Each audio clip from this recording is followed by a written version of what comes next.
بربیجری هری خورتیه و دمی جیگر سروک امریکایی بره جو بایدن ده گوتو بیجین لدیترویته جالی هفریکن خود درباره پلانین بیما سقلمیه پنابرتیه گوهرتنا کلیمایه و سیستما دادوریه ده بتوندی هات رخنه کرن.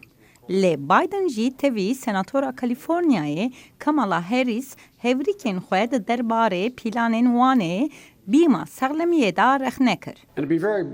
به زلالی و آشکرایی تنه باختنا دوباره یا لسروی پلانه هن نکارن سروک ترامپ تک ببن.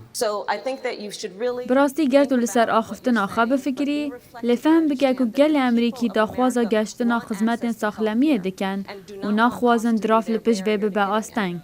هر وا بایدن سر پنابرتی به هوریک خواه هولیان کاسترو یکو وزیر بری یه سرداما اوباما بو پفچون کر. هکه تو سنور به قاچاقی در باز گی تا بنیر نوه اوه سوچه. بری هر تشتکی بریز جگری سروک و سا خویاد که یک جمج درسین بری فیر بویه و یه دنیجی نه.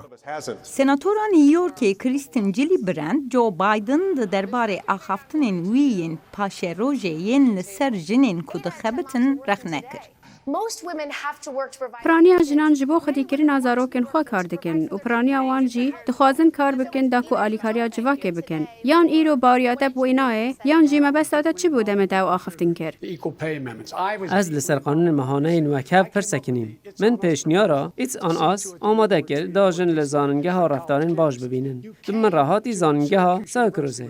از نظام آنها بلی بربجارتیات یا سرکاتی چگوهریه. لیبلی دمنکو بربجاران ایرشی هفودون دکر دموکرات تیوی سناتور کولورادوی مایکل بنت سروک ترامپ جی بتوندی رخنه کرن. ام جی آلی سروک کی و هاتی نهاویش کرن کو به اشکره نت خما زاروکن منوت دادایا. بری سروک جی زاروکان دبستان نکو قفسن. هروا بایدن جی ترامپ لسر آخافتنین ویین هری داویین ده درباره نجات پرستی و جیاوازی بتوندی رخنه کر. برای سروک که هم تشکی زلال بکین. ام جا امریکای حز دکین. ام دست جبر نادین. ام لبنین کو بمینین. بگمان ام اجترانه هلین. گوتو بیجن دموکراتان یه پیش اوید مها ایلونه دا پیک وره و بسده ما پیوانین توند ین پارتیا دموکرات دبکو و جاره لسر دیکه هجماره کندکتر یا بربجاران هبه.